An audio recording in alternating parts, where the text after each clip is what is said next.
Assalamualaikum warahmatullahi wabarakatuh. Halo semuanya, perkenalkan nama saya Faisal Ramadan. Saya dari kelas 05 SAKM 006 Kampus Universitas Pamulang. Nah, di sini saya akan membuat video pembelajaran tentang apa itu konsep e-commerce dan e-business. Nah, dengan cara menanyai ke teman-teman saya apa sih e-commerce dan e-business itu. Nah, sedikit dari saya, apa sih e-business dan e-commerce? Yang kalian ketahui pasti e-commerce itu seperti berbelanja online dan beli makan online, beli minum online. Nah, e-commerce itu seperti itu. Nah, apa sih perbedaan e-commerce dan e-business? Menurut pakar, e-business dan e-commerce itu masih sulit dibedakan karena ada yang berpendapat bahwa e-commerce dan e-business itu sama. Dalam hal ini, beberapa pakar sepakat bahwa e-commerce merupakan bagian dari e-business karena pemanfaatan e-business pada zaman sekarang merupakan ada pemanfaatan internet dengan cara berbelanja secara online. Nah, apa sih pengertian dari e-commerce? E-commerce adalah penyebaran, penjualan, pembelian, dan pemasaran produk atau jasa yang memanfaatkan jaringan telekomunikasi. Nah, bagaimana sih sejarah singkatnya e-commerce? E-commerce dimulai pada tahun 1960, dimulai dengan menggunakan EDI atau Electronic Data Interchange. Lalu berkembang pada tahun 1979. Lalu pada tahun 1979 mengembangkan sistem yang namanya ASC X12. Nah, ASC X12 ini berkembang sampai pada tahun 1980 sampai 1990, di mana dan perusahaan terbesar Amerika yang namanya Amazon itu membuat revolusi dunia, yang dimana konsumen bisa membeli produk apapun secara online dengan jumlah tak terbatas. Nah, sekian dari saya lalu menanyakan ke teman-teman saya bagaimana sih yang mereka tahu tentang e-commerce dan e-business. Sampai jumpa lagi. Halo Kak, boleh kenalan nggak? Boleh, perkenalkan nama saya Fadila Wilujeng dari kelas 05 SAKM 006 dari kampus Universitas Pamulang. Kak, aku mau tanya dong, konsep e-commerce tuh kayak gimana ya? Konsep e-commerce itu ada 5. Yang pertama business to business, yaitu transaksi elektronik barang atau jasa yang dilakukan oleh perusahaan. Yang kedua ada business to consumer, yaitu bagian retail dari e-commerce yang biasa dioperasikan oleh pedagang retail tradisional dan biasanya dialokasikan oleh sumber daya untuk dikelola situs sendiri. Dan yang ketiga ada customer to customer, yaitu di antara transaksi elektronik barang atau jasa antar konsumen melalui pihak ketiga yang menyediakan platform online. Bisa kita lihat dari marketplace, ada Tokopedia, Shopee, Lazada, dan Blibli. Dan itu memudahkan kita untuk mengakses semua produk untuk kita membeli tanpa kita harus repot keluar rumah. Yang dan keempat, customer to business, yaitu transaksi pertukaran barang secara tradisional, yaitu tentang pemilihan logo, foto bebas, dan royalty.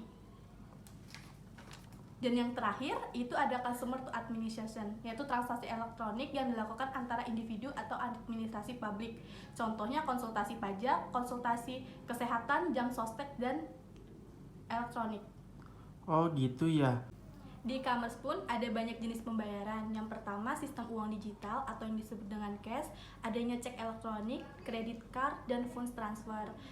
Bisa kita temui di marketplace. Sekarang memudahkan kita untuk berbelanja tanpa harus membayar sekarang karena adanya pay later. Pay later sangat membantu kita untuk membeli produk. Jika kita tidak punya uang, kita bisa pakai pay later. Halo Kak. Halo. Boleh kenalan nggak? Boleh, perkenalkan saya Bella Arsati dari kelas 05 SLKM 006 Universitas Pamulang. Kak, aku mau tanya dong, menurut kakak apa saja manfaat dari e-commerce? Manfaat e-commerce dibagi menjadi 4. Yang pertama itu bagi masyarakat, yaitu manfaatnya untuk lebih efektif, harga lebih murah, dan aman secara fisik. Yang kedua, manfaat bagi masyarakat, jadi untuk memperluas lapangan pekerjaan dan pola pekerjaan yang baru dan permodalan yang baru. Yang ketiga, bagi pebisnis. Bagi pebisnis itu untuk perluas pasar, lebih efisien, dan cash flow lebih terjamin. Yang terakhir ada manfaat bagi akademis, yaitu manfaatnya sistem e-business membuka kerangka baru dalam penjualan, yaitu seperti jasa pendidikan. Contohnya seperti joki tugas.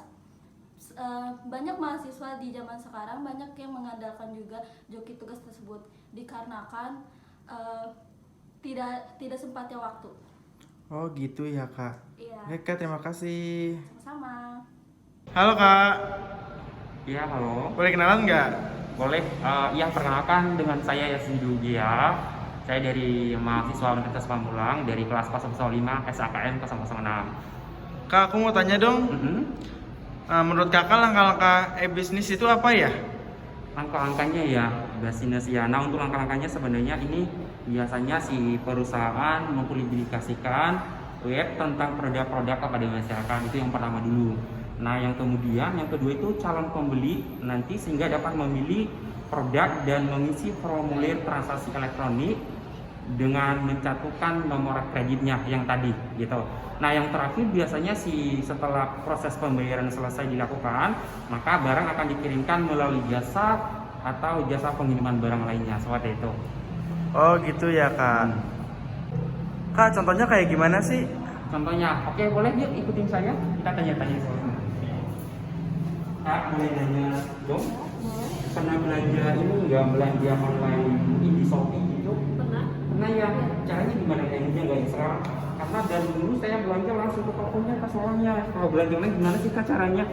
Boleh dibantu kak? Boleh. Oke, ini kita coba lihat nih, ada solusi ini. Coba lihat. Di Shopee bisa menggunakan Shopee Pay Later. Oh, bisa Ya. filter, oke, boleh. Contohnya seperti ini ya. Ya, boleh ditampilin kameranya sebelah sini. Jadi kita pilih dulu barangnya yang pertamanya apa ya. Terus kalau ini Udah. nah itu langsung dibuat pesanannya kak, gitu. Kalau udah dipesan, oke kita tunggu sebentar. Jaringannya lagi jelek ya. Masukin kata sandi kata sandi, Shopee Pay-nya. oke. Maaf.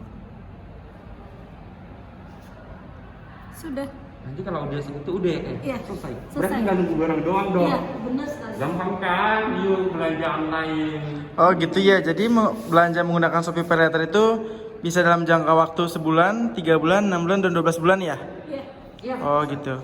Oke, terima kasih kak infonya. Halo bang. Halo, Boleh kenalan nggak bang? boleh. Saya Abdullah dari kelas 05 SAKM 006 Universitas Pamulang. Bang mau tanya dong. Iya, mau nanya apa bang? Contoh alat bayar e-commerce dan contoh e-commerce itu apa aja ya bang? Contoh pembayaran e-commerce itu ada banyak, bisa melalui transfer elektronik, cek elektronik, atau funds transfer itu juga bisa. Atau ada yang aplikasi yang sudah sangat terkenal bisa melalui Shopee Pay atau melalui aplikasi Dana itu juga bisa. Contoh e-commerce di Indonesia itu sudah sangat banyak banget bang di sekarang itu. Masyarakat Indonesia pun sudah banyak yang tahu dan bahkan sudah menjadi lahan bisnis di Indonesia. Ada sekitar 26 juta orang yang sudah berbisnis di e-commerce. Contoh e-commerce itu ada aplikasi Shopee, Tokopedia, Blibli, dan masih banyak.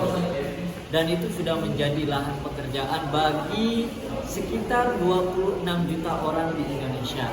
Nah, dan e-commerce ini sudah dilengkapi dengan sistem keamanan yang sangat memadai. Jadi kita tidak perlu khawatir lagi untuk bertransaksi di e-commerce karena keamanannya sudah dijaga, privasi para penjual dan pembeli itu juga sangat dijaga oleh platform tersebut. Jadi ketika kita ingin bertransaksi, mau membeli atau mau menjual barang di e-commerce, kita tidak perlu khawatir data pribadi kita akan tersebar. Dan e-commerce itu sangat simple. Kenapa? Karena bisa diakses di HP kita, handphone kita ini bisa mengakses banyak e-commerce. Jadi kita bisa menggunakan HP kita ini untuk berjual atau bisa untuk membeli. Nah, itu aja mungkin. Oh gitu ya bang ya. Iya. Makasih ya bang infonya. Oke baik, untuk kesimpulannya adalah e-commerce adalah penyebaran, penjualan, pembelian, serta pemasaran produk atau barang atau jasa yang menggunakan media seperti TV, aplikasi dan lain-lain dan ataupun jaringan komputer lainnya. Baik untuk keuntungannya seperti ada harga relatif murah, mencari barang mudah dan menghemat waktu juga. Dan untuk sarannya, saya ada saran untuk produsen lebih memperhatikan kepercayaan, kepada konsumen-konsumen.